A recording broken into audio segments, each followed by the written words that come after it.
So today's lecture will be the gravitation, which is the 13th chapter of this book. And gravitation is one of the most important forces of the universe out of these four forces. So I will start describing the nature of gravity, and after that I will show some applications of this Newton's law of attraction, which is Kepler's law of orbital motion, and then we will end it with planetary motions. This is chapter 12, which is gravitation. The law of gravitation was found by Newton in 17th century. And basically, he realized that all of the masses attract each other, which has, for instance, m1 and m2 here, and the distance between the two is r. They attract each other with an equal amount of force, with F equal to G times m1, m2 divided by r squared. So what he realized is all of the masses attract each other proportional to their multiplication of their masses, m1 and m2, and inversely proportional to the square of the distance between them. This is the reason why actually we have the Earth pulling the apple down. This is why apple falls to the Earth. And this is why galaxies rotate. This is why the other planets are rotating around the sun. All of these things are because universal attractive force of gravity.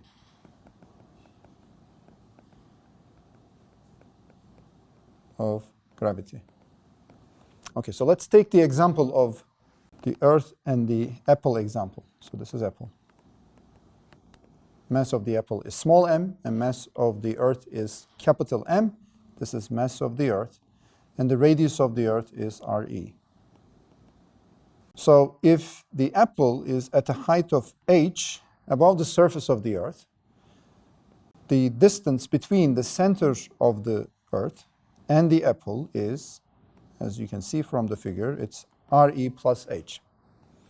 So the force which is equal in magnitude, both the attractive force of the Earth attracting the apple and apple attracting the Earth, which is equal in magnitude but opposite in direction, the magnitude of that force is equal to G, which we call is Newton's constant, times mass of the apple times mass of the Earth divided by radius of the Earth plus h squared. And here let me go back and give you these numbers. G is called Newton's constant. After Newton,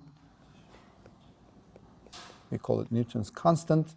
And now we know the value of G. It's approximately 6.67 times 10 to the negative 11 times Newton meters square divided by kilogram square. And that's a universal constant,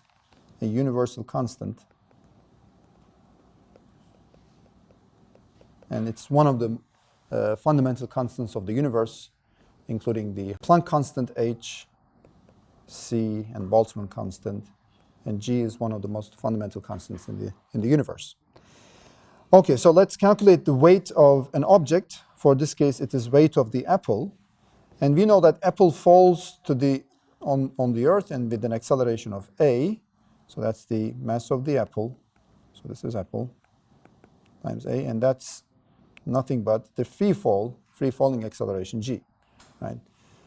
So the equation becomes g times mass of the apple times mass of the Earth divided by radius of the Earth plus h squared. That's equal to m times g.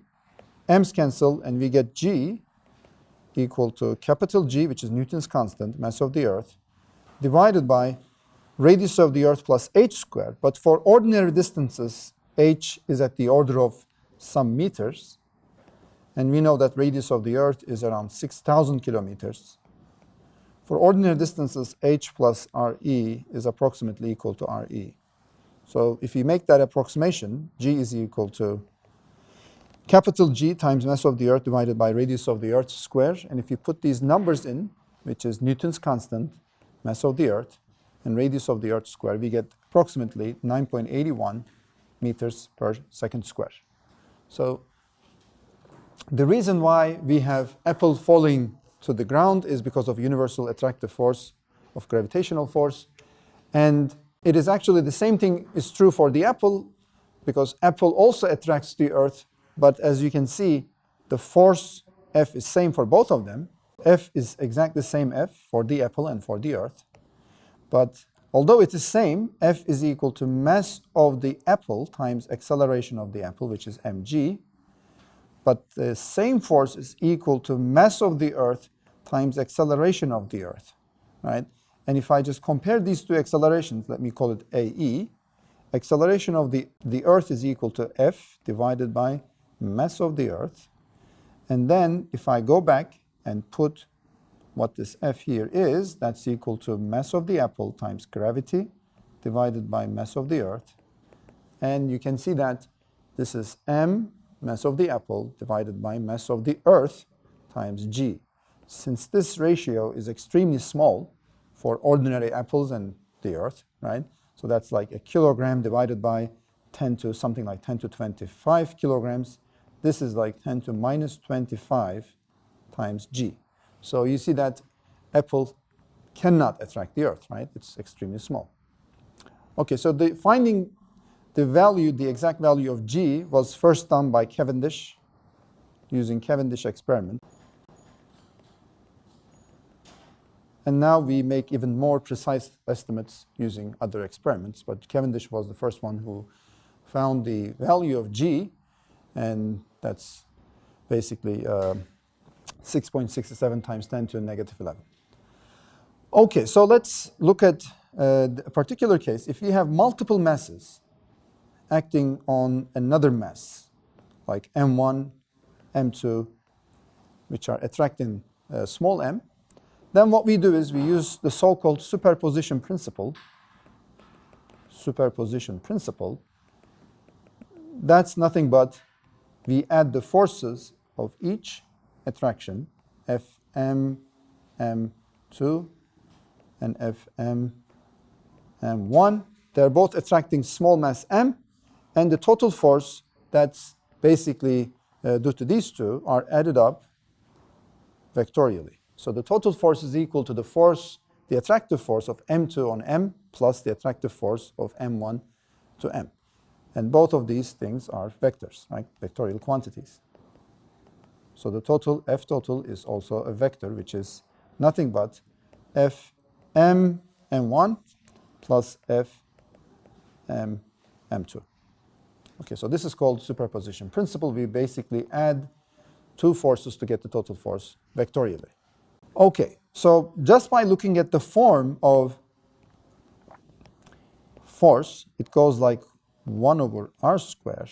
So that tells us that force is not constant. So this is a non-constant force. Gravitational force is a non-constant force. So that's why, in order to find out the final velocity of the particles and do all these kinematics, it is not a good idea to find out acceleration first and use that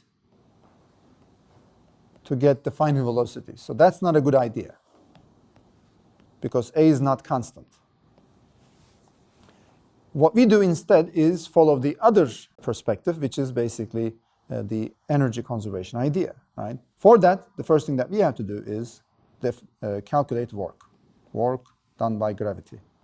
Done by gravity. Okay, again, our aim is, instead of finding the acceleration and then getting the acceleration to calculate the final velocities, instead of following that path, we basically follow the other path, which is basically the energy ideas, right? That was an alternative to Newton's dynamical approach. Okay, so for that, we have to calculate the work done by gravity. So let's take the example of Earth again.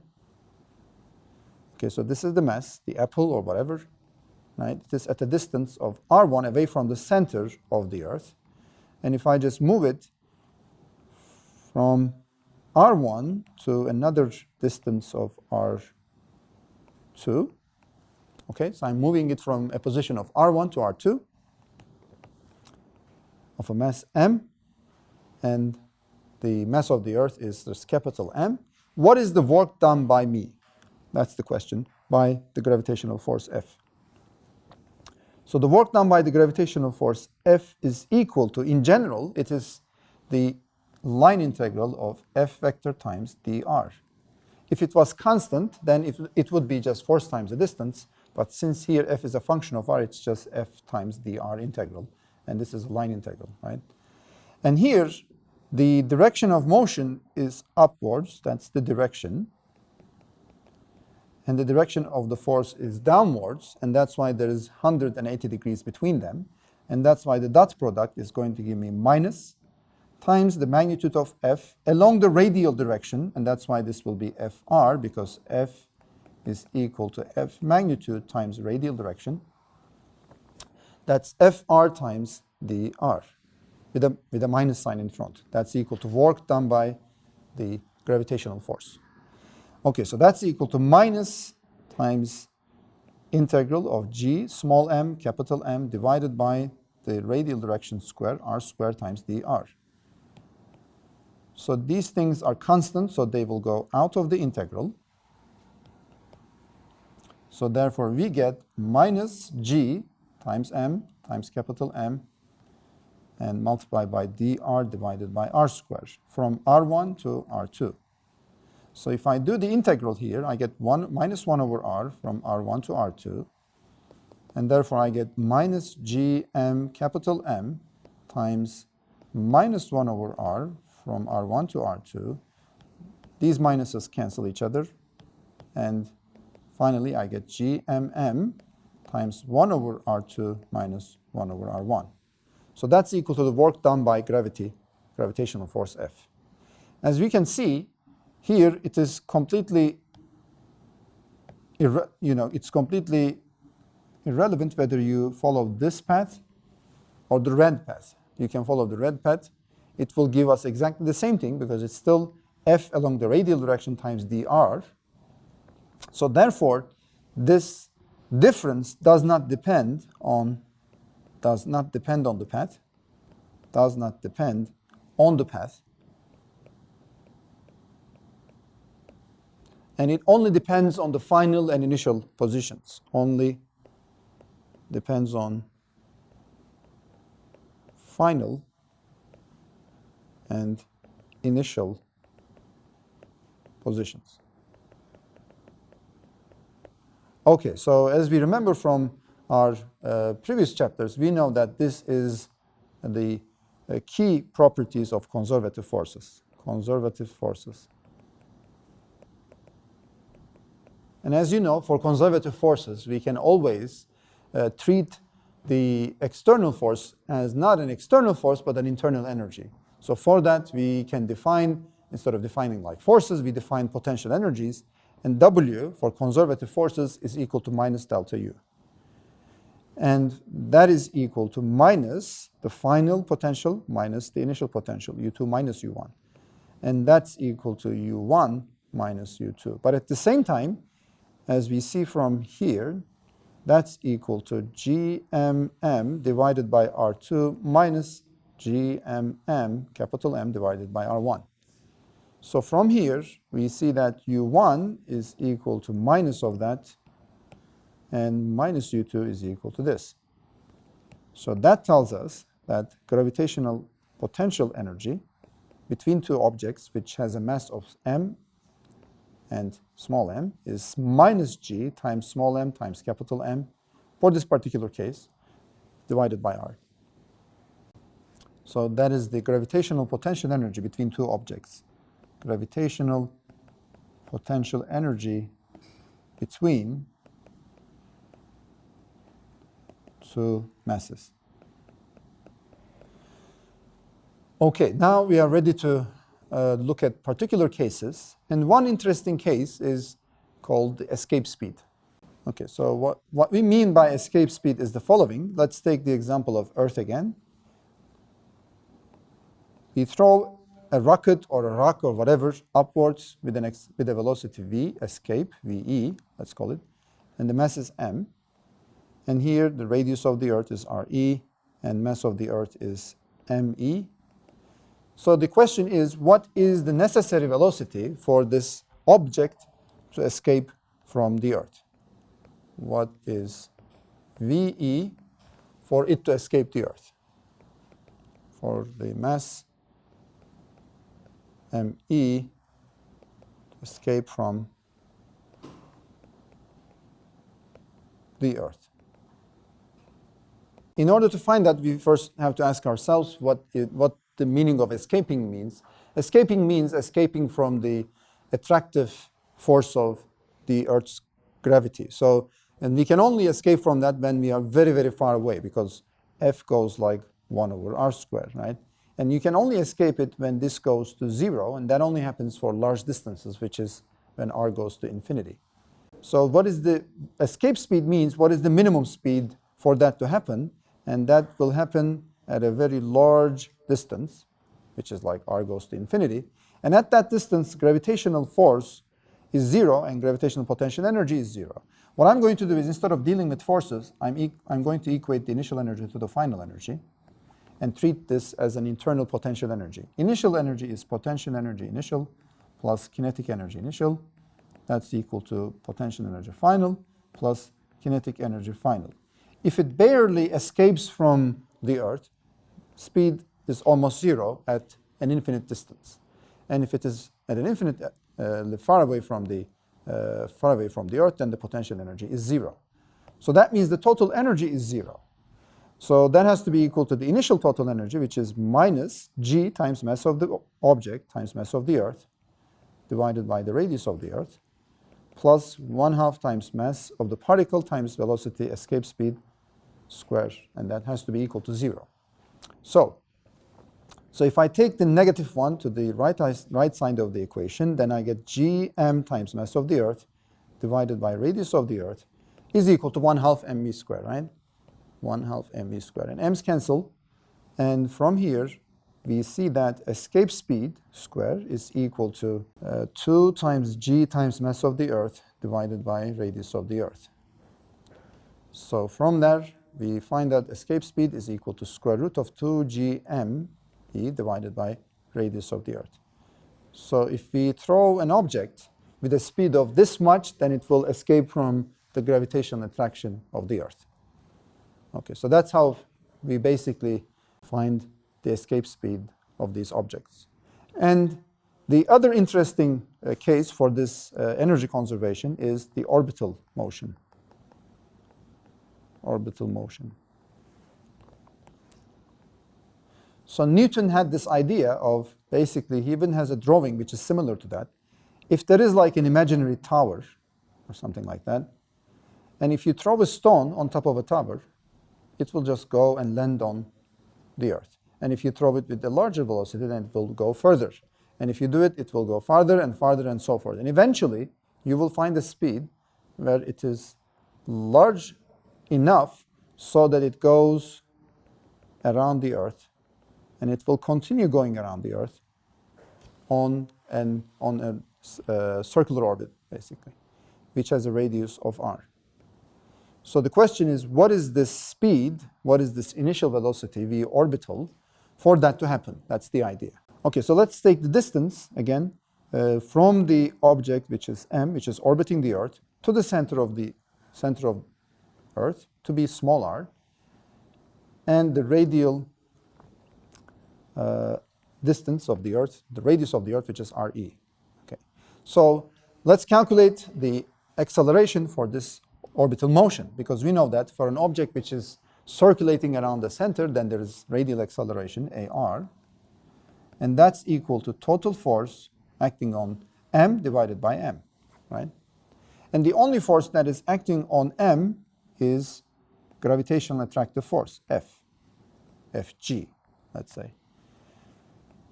Okay, so a radial is equal to v square over r, that's orbital velocity square over the radial distance, which is small r, and that's equal to the total force acting on that, which is g, capital G times small m, multiplied by mass of the Earth divided by radius of the Earth, radial distance square.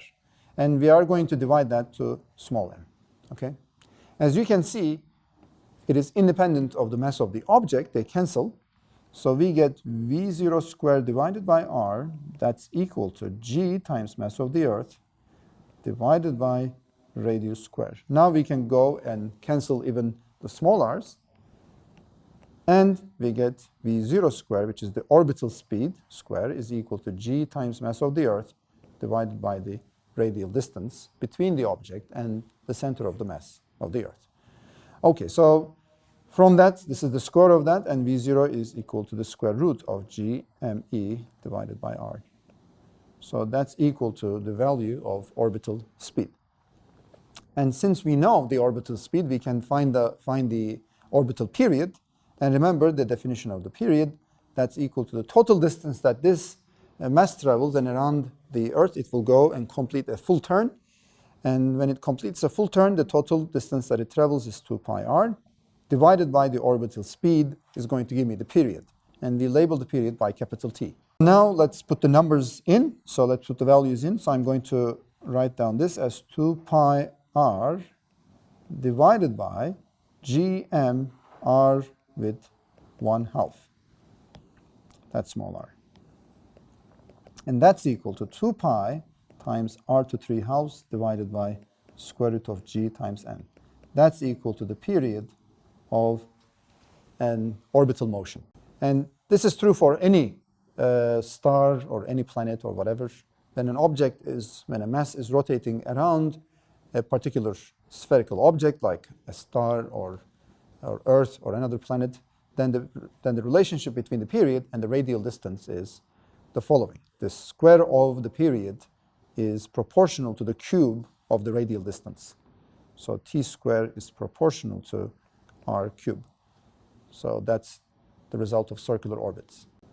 Until now, we discussed the nature of force of gravity, and now we will talk about one of the most important consequences of this, which is planetary motion. For that, we will first talk about orbital motion, and after that, Kepler's laws and Newton's proof of Kepler's laws. Okay, so that's very relevant to what we are going to say in a moment, which is Kepler's laws.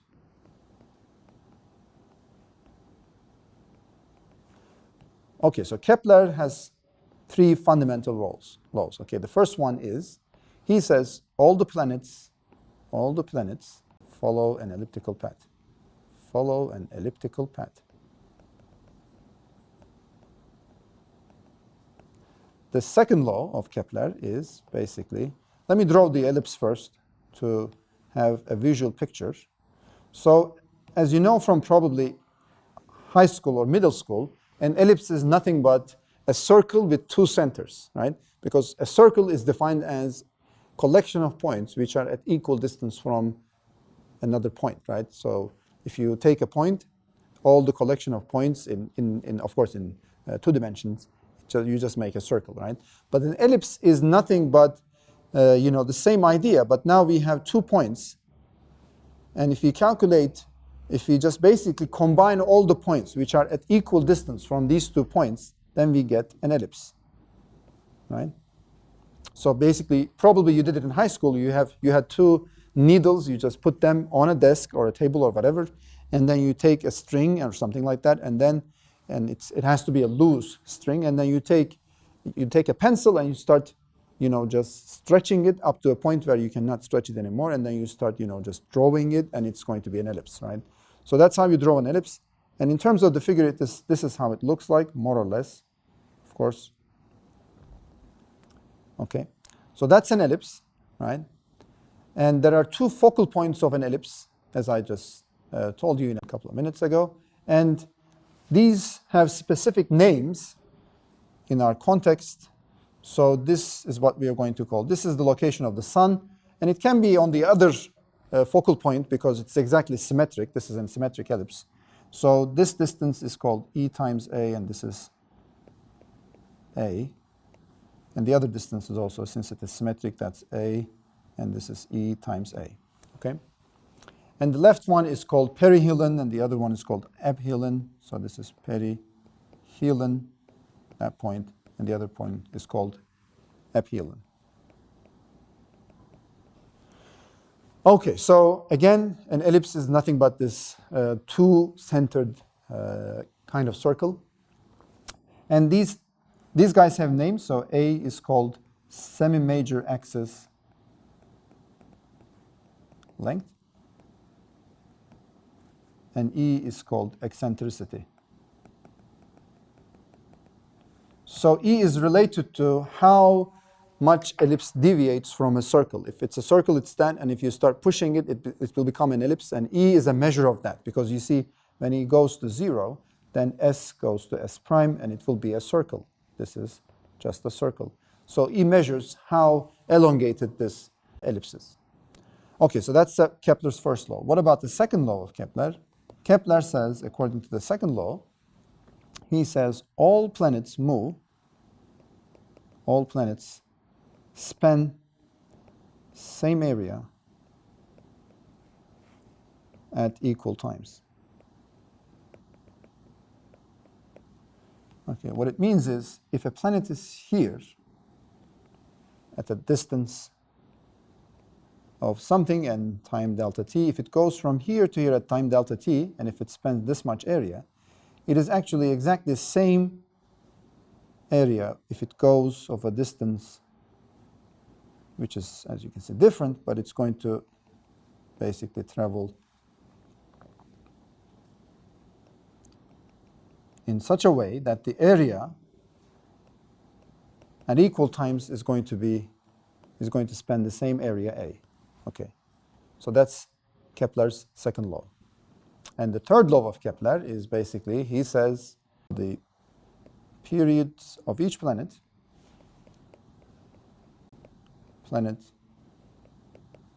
is proportional to 3/2 power of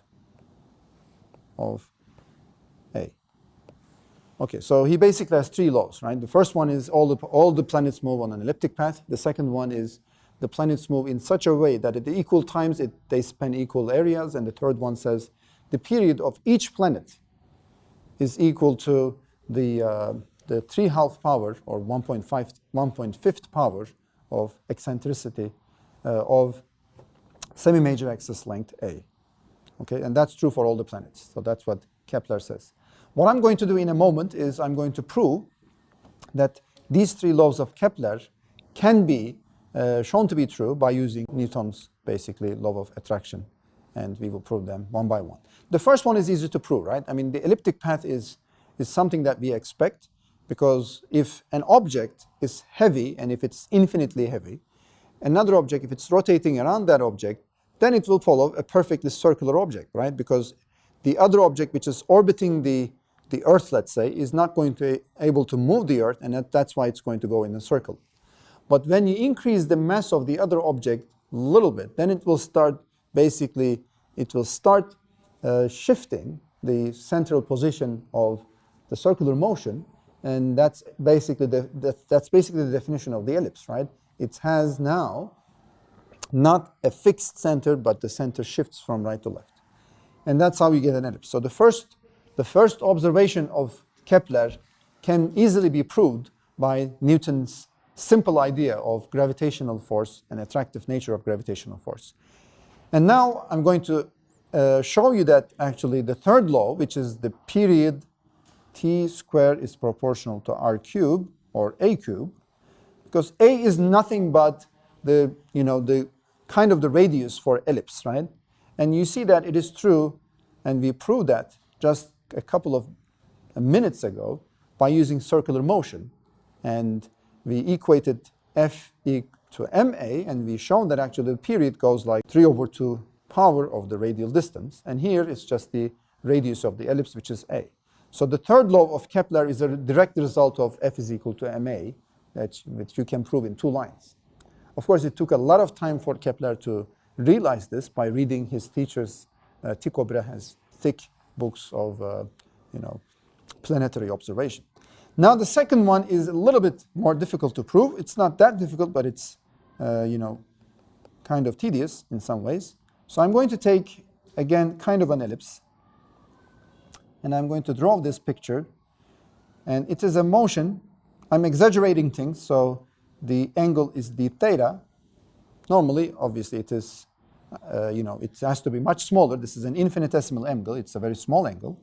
And now I'm going to take this distance to be r, and I'm going to take them to be equal to each other, because there is no difference between a circle and an ellipse if you take the angle to be small enough, because the thing which makes this one different than a circle is the difference between these two lines, this one and that one. So if it is small enough, if the angle is small enough, then these lines are equal to each other. So you can approximate that to a circular motion, kind of. And if that is true, the area in here, which I'm going to call that dA, is almost like a triangle. And a triangle's area is equal to 1/2 times the base length multiplied by the height. Right? So that's 1/2 times the base length. And if this radial distance is r, this base length is equal to r times d theta, which is the arc length, times r times d theta, times the height is equal to r if this is small enough, if the angle is small enough. So what Kepler is saying basically is nothing but dA over dt is constant. So he says 1/2 r squared d theta over dt is constant. So this is Kepler's second law, right? So I'm going to prove you that this is a direct consequence of Newton's ideas, and that's relatively tedious, but it will not take more than a couple of minutes. So as you can see, in an elliptic motion, the velocity of the object is not perpendicular to the path. There is some angle. And the reason why this theta changes is because of the perpendicular component of the velocity, v perpendicular. And in terms of, if I take this to be phi, in terms of the angle between radial direction and the velocity v perpendicular is equal to v times sine of the angle phi. So that's the reason why the angle changes. So that's equal to r times omega, which is r times d theta over dt. Okay, from here, that's 1/2 r squared d theta over dt. This is 1/2 times r d theta over dt. This combination is nothing but v perpendicular. Okay, let me rewrite it again. 1/2 r times v perpendicular, which is v sine phi, is constant. So that's what Kepler says. This combination is constant. But we all realize that this is nothing but 1/2 times r cross v. And this is constant. And if I multiply this with the mass of the object which is orbiting, so if I multiply this by m, it is still a constant. It doesn't change that fact, right? So that's why 1/2 times r cross mv is still a constant. This mv is momentum, and r cross p is equal to angular momentum. So that's just 1/2 times angular momentum is constant, because r cross p is equal to L. Right?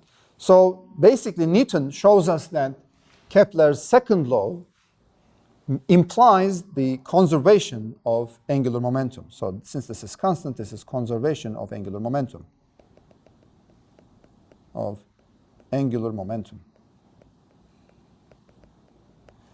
And he proves that angular momentum should be conserved, and it's very easy to see, because if this is the sun and if this is the planet which is orbiting the sun, the force which is basically the attractive force between the two is along the radial direction, and r is along the radial direction. And if you multiply r with F, we get torque. And since they are along the same direction, r cross F should be equal to 0, because they are pointing along the same direction. And torque is dl over dt. And since that is 0 for gravity, then L is conserved. So you can see that by using Newton's attractive force of gravity, you can prove that Kepler's second law is also correct. And the final thing that I want to say is about the spherical distribution of masses. Basically, the idea is this: if you have a spherical mass distribution like that, spherical mass distribution, you can prove, which is mathematically it's doable, it will take some time, but you can prove that if you are outside of the mass, spherical mass, which has a mass of m and a radius of r, you can basically take all of the mass as if it's concentrated at the center, and then the potential energy between the two is equal to minus g times m times capital M divided by the radial distance between the two. And that's when the small mass m is outside of the spherical shell. This is a spherical mass distribution with a shell-like. And it will take some time to prove that, but it's not that difficult. And by using Gauss's law, it's actually even easier to do that because, you can just draw a Gaussian surface and then show that. And inside the spherical shell,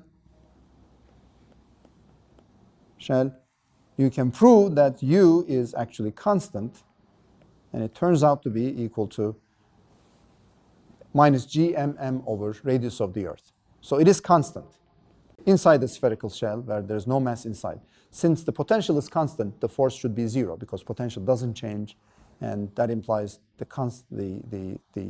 constant potential means zero force. F is zero. So that means only the masses which are inside the spherical shell matter. The ones which are outside do not matter.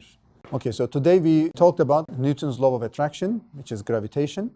And we discussed that all of the masses attract each other with an equal amount of force. And then we talked about the consequences of that. Next, we will discuss the oscillations and harmonic motion. Thank you for listening.